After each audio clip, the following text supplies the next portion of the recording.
Good morning, afternoon, or evening, my friends. This is Hellenic Socialism.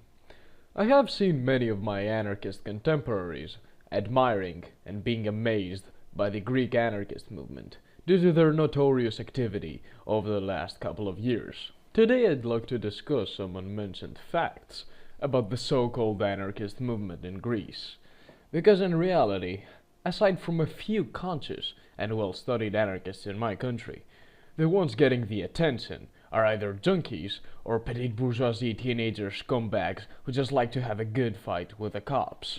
An event that is not mentioned that oftenly, and when it is taken completely out of context and lied about, is the murderous attacks against trade unionists of PAME, the trade union supported by KKE, in their strike rally during 19 to 20 October of 2011.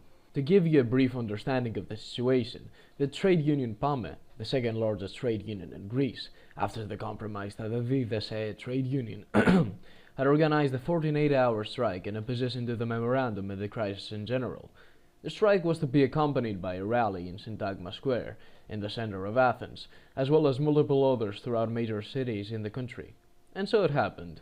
On Thursday, the 20th of October 2011, an estimated amount of 20,000 protesters affiliated with PAME gathered on top of the square in front of the parliament.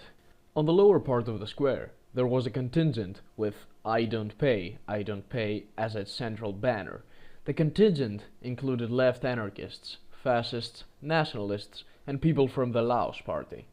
They started shouting anti-communist, anti-KKE slogans, and at 2:40 p.m. they started attacking the protesters unprovoked, while it is obvious that the attack was being prepared far earlier than that.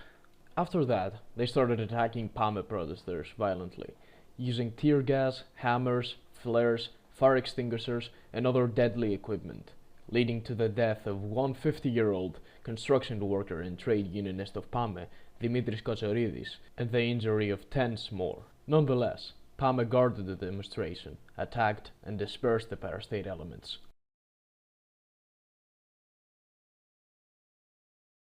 Now that I'm done explaining, I want to make it clear that I personally do not think these people were genuine anarchists, at least not all of them, and most importantly, the ones that started the provocations.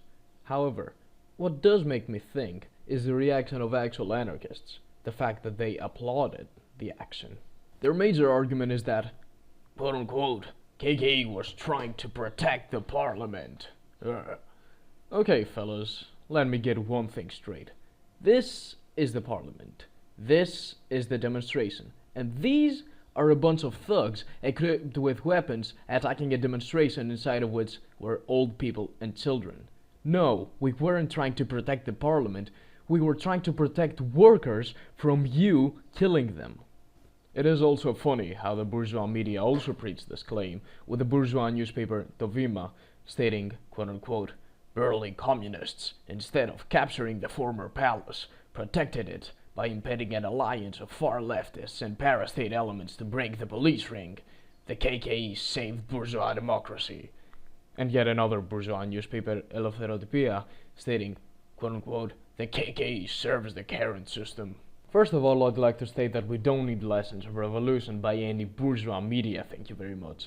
But now, even if we weren't trying to quote-unquote protect the parliament as you claim, what then? You go kill all the members of parliament and ministers inside, then perhaps burn it? Then what? You'll just give justification to the ruling class to get their loyal dogs, the fascists, into power, outlaw communist and leftist parties, and maybe, if people react, drag us into a civil war, which we would lose because we simply wouldn't be organized.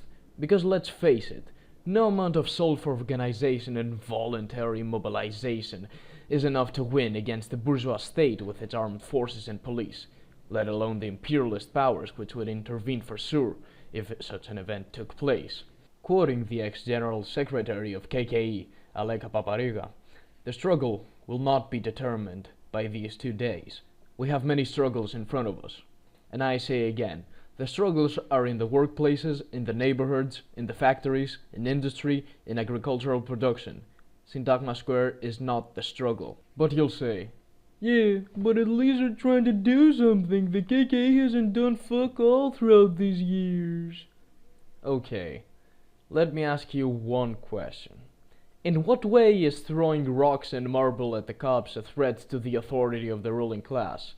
One strike alone is much more of a contribution to the class consciousness of the working class than picking a fight with the police, which we do too when necessary, for example in the strike of the shipyard workers. But aside from that, the working class against the immense power of the bourgeois state has one weapon: class unity of action and proletarian discipline, which is ensured only by a united party organized based on the Leninist principles of party action. If that doesn't happen, we will end up like the anarchist organizations, unorganized bunches of uncoordinated groupies easily perforated to corrosion by parastate mechanisms.